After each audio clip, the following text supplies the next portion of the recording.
a questão, por exemplo, quando Nietzsche trabalha muito a questão do homem, né, desse homem, desse antrópoco, ele também fala da crise do macho. Ele sim, tem horas, em Et Homo, ele especifica que o macho, o modelo do macho, é um modelo extremamente falho, extremamente cruel e um modelo perverso. Ele faz isso sim, por isso que eu te pergunto nesse sentido. Roberto. Eu acho que o mundo, na verdade, vive uma crise, né?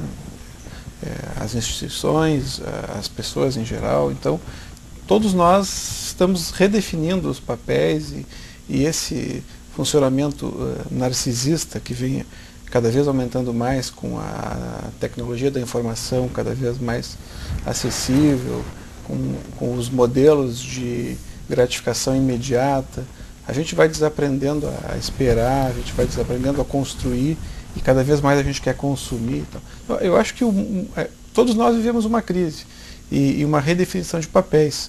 E eu acho que o homem entra nisso também. Então eu queria fazer uma leitura um pouco mais positiva, porque também eu acho que o homem começou a ocupar mais recentemente um papel mais participativo na relação com os filhos, né? Até há um tempo a criação dos filhos era a responsabilidade praticamente exclusiva da mãe, ou da substituta da mãe, da babá. Hoje em dia os pais participam do pré-natal, os pais estão presentes no parto, os pais frequentemente fazem tarefas domésticas, dar banho, trocar a fralda do bebê, que era uma coisa inadmissível até algumas décadas, assim, né? Então eu acho que essa crise ela traz coisas negativas, mas também traz coisas positivas, assim, né? E eu acho que o homem ganhou com isso, assim, né? Essa nova, essa modernização, vamos chamar assim, do papel do pai na família. Mas eu acho que em um aspecto nós estamos todos de acordo. Existe uma crise do masculino. Depois do intervalo, nós voltamos justamente nesta crise do masculino. O programa Opinião volta logo após um breve intervalo. Até mais.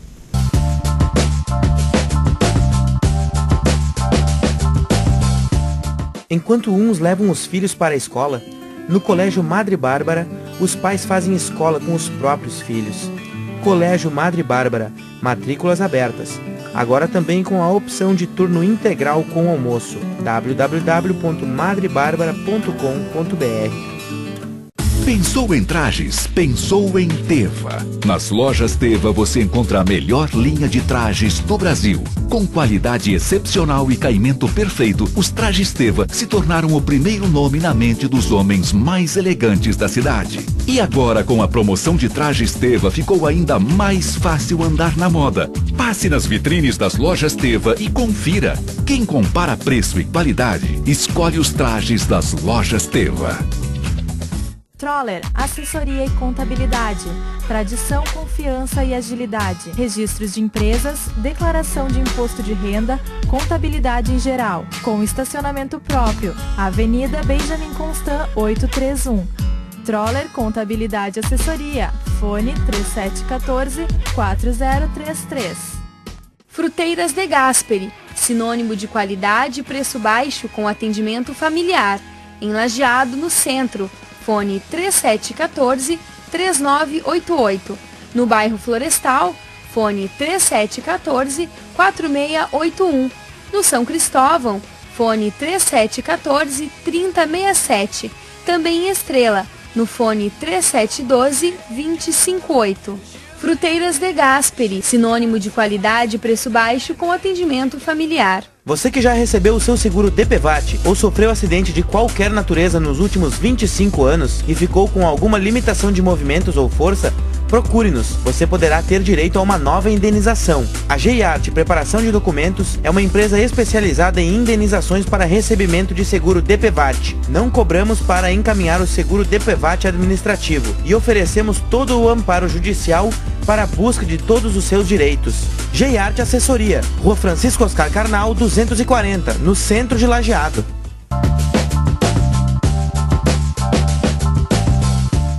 Programa Opinião volta recebendo hoje o psicanalista Sérgio Pesce, o psiquiatra Roberto Lima e o psicólogo Cristiano Dalforno, falando a respeito da paternidade.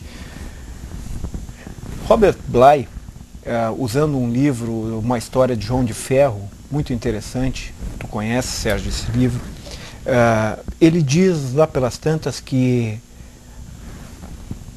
quem educa, quem cria essencialmente, ou pelo menos durante grande parte do século XX, era a mulher, que dizia que, inclusive ele faz uma provocação, dizendo que a mulher era mais bem resolvida do que o homem, menos complicada, talvez mais complexa, mas de alguma maneira tem uma palavra muito bacana dele, quando ele diz que a mulher ensinava a menina a ser como ela, ou seja, a mãe ensinava a menina a ser como a mãe, e a mãe ensinava o menino a ser como o pai. E ele depois provoca que, ao tentar ensinar o menino a ser como o pai, pela falta do pai, este pai que antes trabalhava, depois da Revolução Industrial, nesse período todo do século XX, do trabalho, do envolvimento, este pai, não estando presente, havia uma crise porque a mulher não poderia ensinar o menino a ser como o pai. Logo o menino não sabia com quem deveria parecer e vivia sempre esta quase que saudade da figura masculina. Eu digo isto porque tu disseste, Cristiano, que talvez todos nós concordemos que há um problema.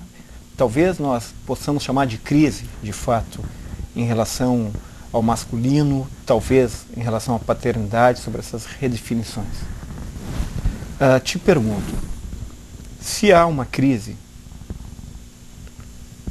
o que nós poderíamos fazer em relação a ela? Reinventar-nos. Me parece que esse é um caminho.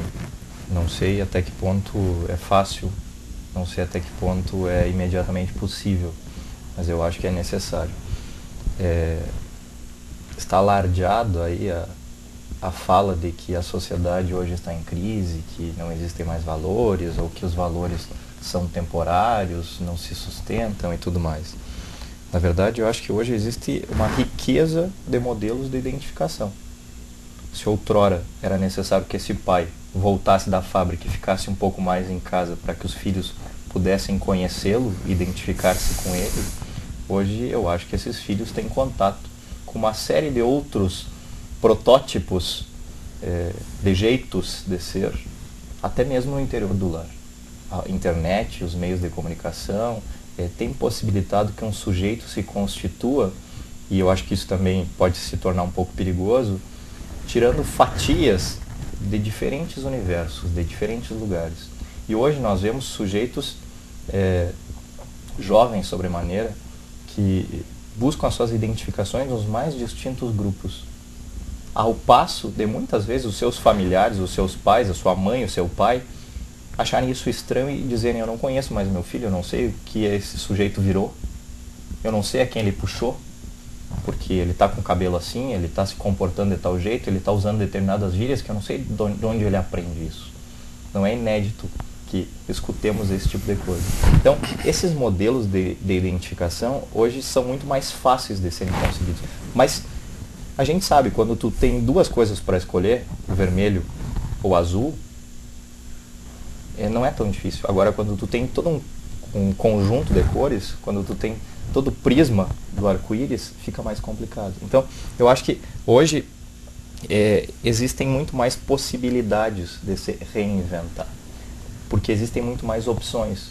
E isso é meio estranho dito dessa maneira, mas é como eu tenho percebido que se antes esses modelos de identificação eram estanques, hoje eles são mais abertos. E por isso a crise.